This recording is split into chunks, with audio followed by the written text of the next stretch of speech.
నీ ఏడుపును వేడిస్తే నాకేంటిగాని, ఏదో ఒంటరిగా ఉండి ఆడపిల్లలా ఏడుస్తూ ఉంటే సహాయం చేద్దామని వచ్చాను. అయినా ఏవో ప్రశ్నలంటున్నావుగా, ఏమిటవి? ఉన్నాయిలే, ఏవో తికమక ప్రశ్నలు. అయినా నీకెందుకు? నేను వెంకటప్పను.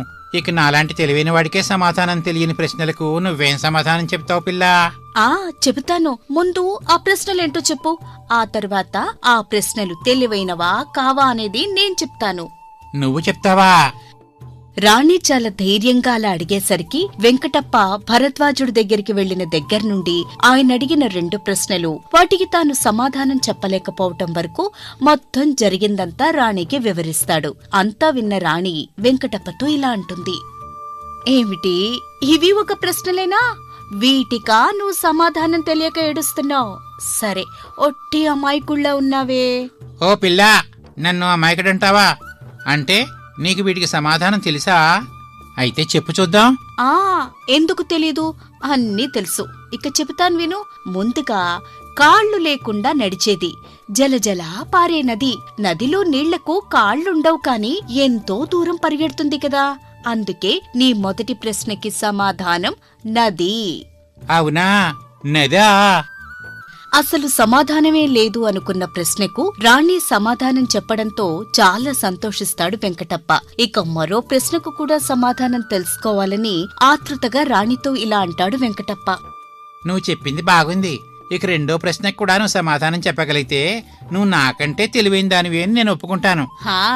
సరే సరే, నువ్వు ఒప్పుకుంటే గాని నేను తెలివైన దాన్ని కాను. మరి ఇక రెండో ప్రశ్నకు కూడా సమాధానం చెబుతాను విను. బంగారం వలె ప్రకాశించేది కాని బంగారం కానిది ఏది? అంతేగా? అవునవును. ఇంతకు ఏమిటది? ఇంకెవరు? సూర్యుడు. బంగారం కన్నా ప్రకాశంగా ఉండేది బంగారం కానిది సూర్యుడే కదా. సూర్యుడా? రాణి అంత ఖచ్చితంగా జవాబు చెప్పేసరికి వెంకటప్ప ఆనందానికి హద్దులుండవు. వెంటనే ఆమెతో ఇలా అంటాడు. అరే, భలే సమాధానాలు చెప్పేవే. ఇంతకీ ఎవరి పిల్లా నువ్వు? ఇక్కడ ఏం చేస్తున్నావు? నా పేరు రాణి. నేను కూడా నీకులాగే అనాథని. మా అమ్మా నాన్న ఈ మధ్యనే చనిపోయారు. ఇదిగో ఈ పక్కన ఉన్నదే మా గ్రామం. అయ్యో, అంటే నీకు ఎవరు లేరా? మా నాన్న కూడా ఈ మధ్యనే చనిపోయాడు. అందుకనే నేను ఇక్కడ విష్ణు శర్మ గారి ఆశ్రమంలో ఉంటున్నాను. అవునా? అయితే నువ్వు నన్ను పెళ్లి చేసుకుంటావా? పెళ్ళా? ఒక్కసారిగా ఆ రాణి అలా అడిగేసరికి ఏమీ అర్థం కాదు వెంకటప్పకు. కాసేపు ఆలోచించి రాణితో ఇలా అంటాడు వెంకటప్ప. ఓ పిల్లా, ఏమంటున్నావు నువ్వు? నువ్వు నన్ను పెళ్లి చేసుకుంటావా? నన్నందరూ వెంగళప్ప అని ఏడిపిస్తూ ఉంటారు. నాకు తెలివితేటలు సరిగ్గా